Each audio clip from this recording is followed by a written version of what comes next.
Good day, everyone. Today, we will continue our discussion on the PED Order number 20, series of 2024, or the guidelines on the recruitment, selection, and appointment to higher teaching positions, specifically in the comparative assessment. So this would be the part 2 doon sa ating comparative assessment. Previously, we've discussed the criteria under the comparative assessment. But this time, let's dwell on how many points or how will you get the points on those criteria. So, we'll be moving forward. So, ito yung criteria natin. So, if we do the recap, yung education natin, we will get the maximum of 10 points. Training, another 10 points. Experience, also 10 points. Performance, 30 points. The classroom observation, 25 points. And the portfolio annotation and BI, 15 points. A total of 100 points. So this time, we'll discuss paano ba makukuha yung points na nakastipulate doon sa ating criteria. So first, let's have the what we call education, training, and experience, the ETE. So initially, ito yung una na makukuha natin na score, no, before we do the classroom observation at saka yung annotation. So paano ba kinukompute ang education, yung training, at saka yung experience? So makikita natin meron tayong tinatawag na increment table. So makakaroon kasi dito ng baseline based on the qualification standard. So, makikita natin dito sa pinaka left na column, makikita natin yung qualification level. So, it ranges from 1 until 30 yata because meron pa tong next page. So, 30 yata ito. Wherein, we can see here in the level 6, bachelor's degree, tapos pataas na po yan. So, basically, ang mangyayari, the QS or the qualification standards, ito yung magiging baseline. Tapos, yung actual na education mo, it will be your, yun po yung mamaynasan ng QS. So, later on, we'll discuss that specifically or comprehensively. So, ito yung continuation ng increments table. So, it's up to 31. 31 lang po until doctorate. Then, ito naman po yung increments table for training. So, dito oras po yung pinagbabasihan. So, again, QS po. Makakaroon ng baseline na QS.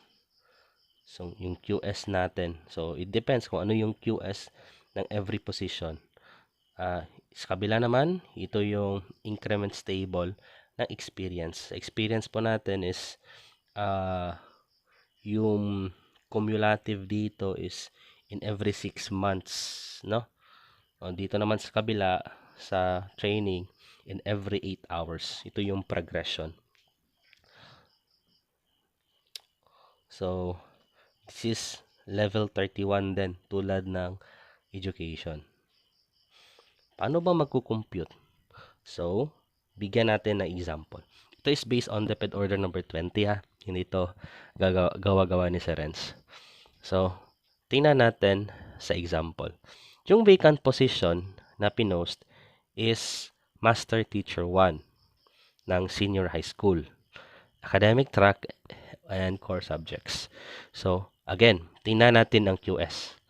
Ang QS po ng Master Teacher 1 ng senior high school sa education po ay master's degree in relevant strand or subject.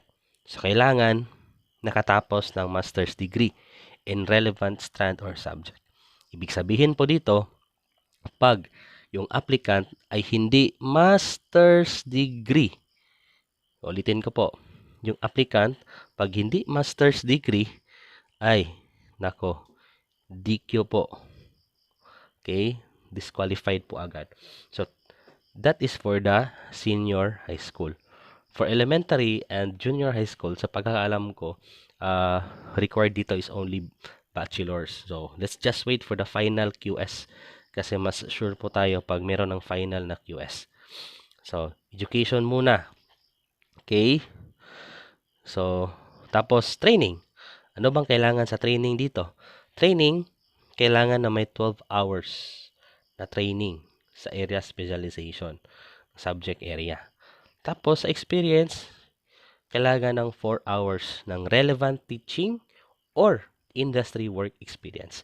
Ibig sabihin, it could be combined experience, no? Relate teaching or work in industries. Pagkakalam ko before merong mga master teacher 1 sa senior high school na nakakapasok, no? Some of them are in the industry. They're working in the industry. But right now, kadalasan na nakikita natin mga T1 na at saka siguro if meron T2, pero again, kasi ang sa pagkakalam ko dito, the BH or OD are pushing that entry level should be teacher 1. So siguro, this is a very rare case ng industry work experience. Now, based on the minimum QS to be filled, we will determine the baseline level. So, for education, yung baseline level natin is 21, level 21. For training naman, kasi 12 hours ito, level 2 po tayo kasi yung level 1 is until 8 hours. Experience naman, that would be level 9. So, ito po yung mga baseline natin. So, let's proceed po. Meron na tayong baseline.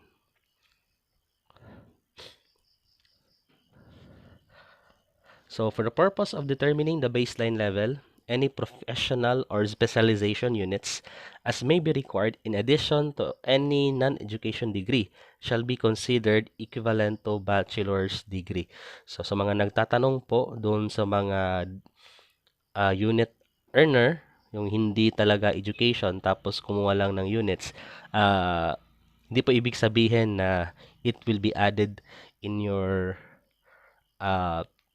TOR or it shall be considered as a master's degree.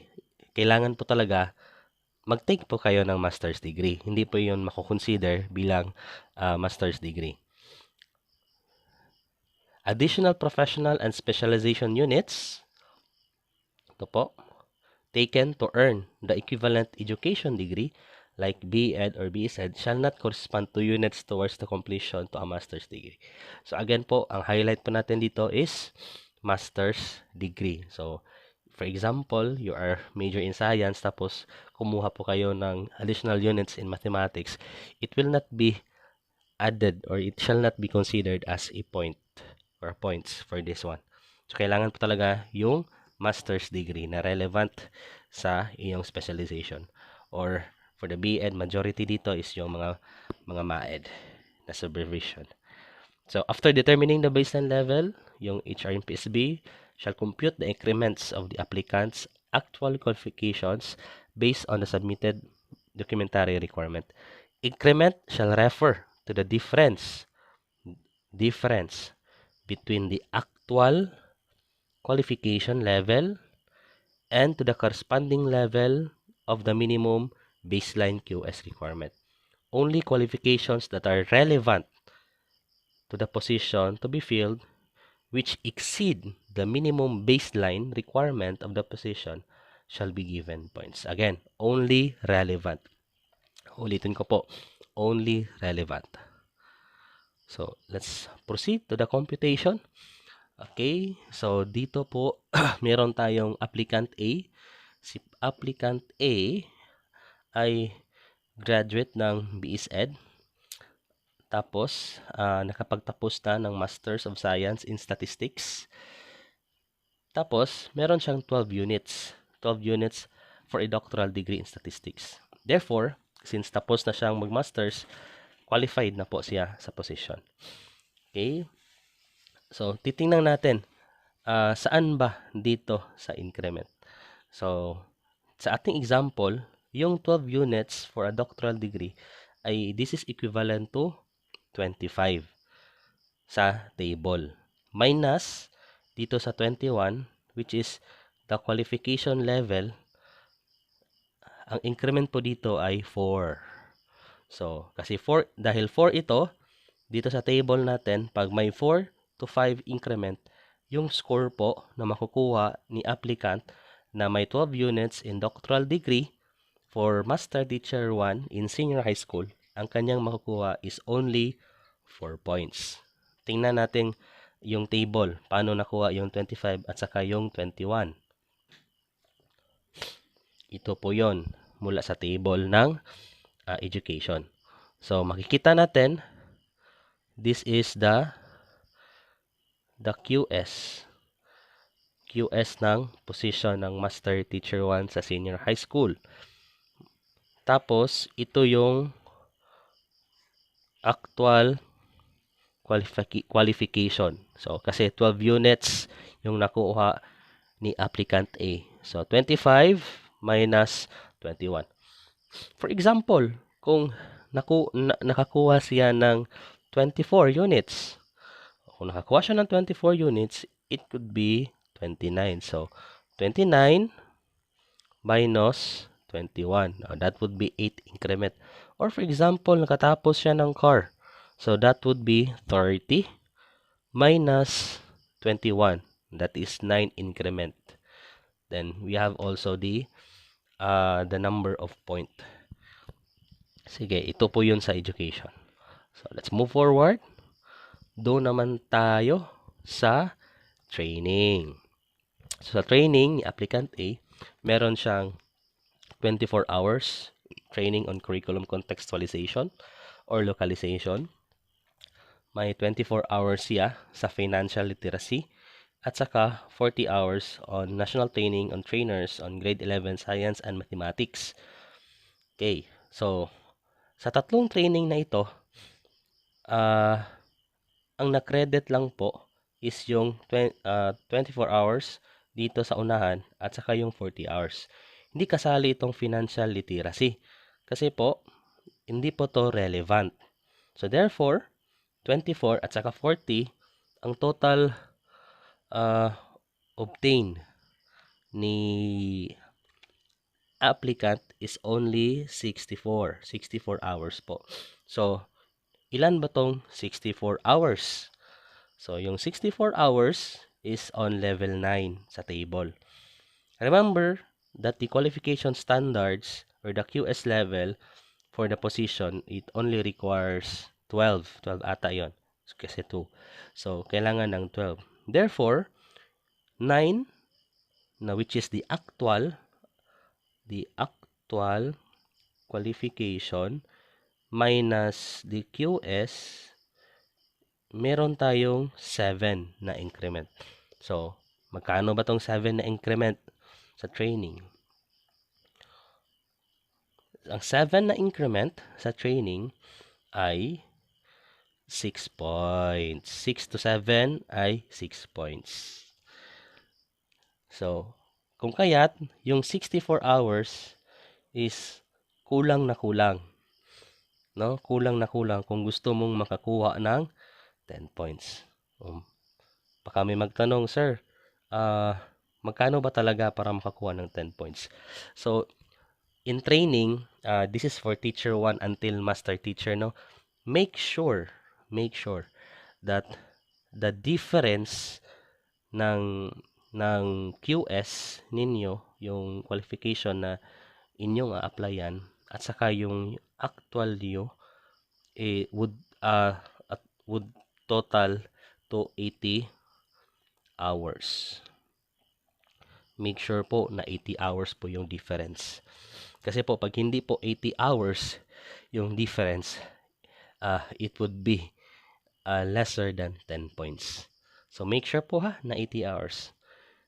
For example, dito, yung QS natin is 2.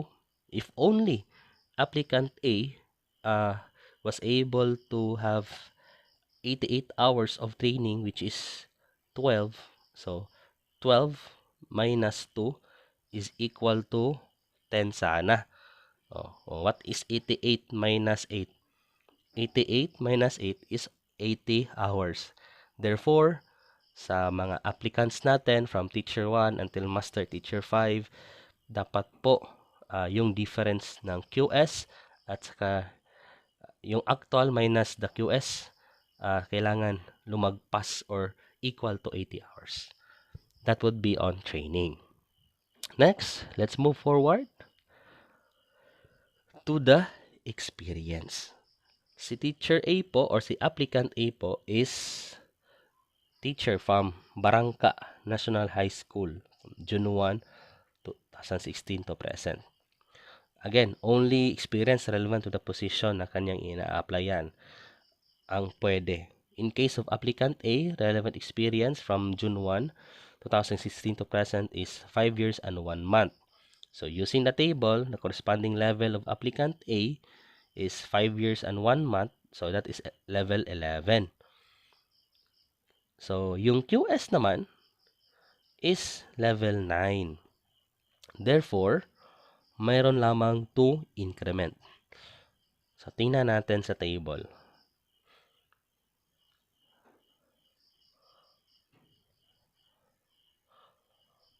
So, okay, this one. So, yung QS natin dito sa Master Teacher 1 in Senior High School is 4 years.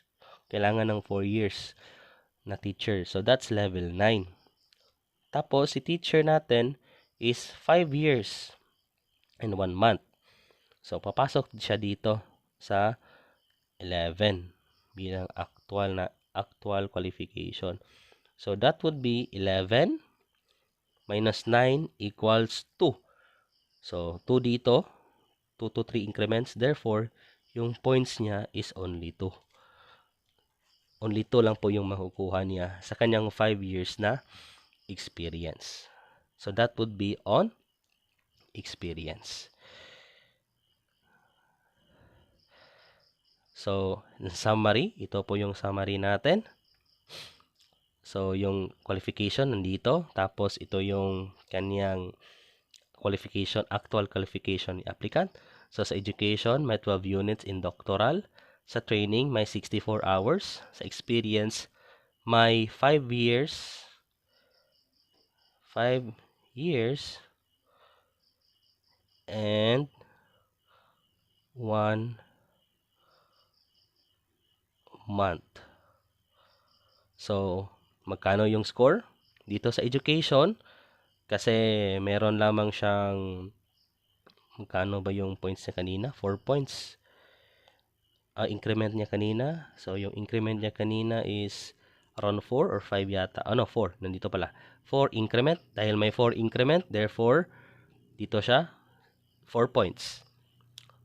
Doon naman sa training niya, meron siyang 7 increment. Kasi may 64 hours siya. So, 6 to 7 is only 6 points. At saka yung sa experience, 5 years and 1 month. So, may 2 increments siya. That's only 2 points. So, 4 plus 6 plus 2 is equal to 12 out of 30. So, ang kanyang score on ETE, Education, Training, or Experience is only 12 out of 30. So, ganun po ang pag-compute ng ating criteria na education, training, at experience. We will make another video for the rest naman kasi I know na mahaba na po ang video na ito. So, I hope that meron kayong natutunan for this video and I hope you continue to share the good news and the knowledge na na-impart ko na sa inyo. Thank you so much for listening. God bless.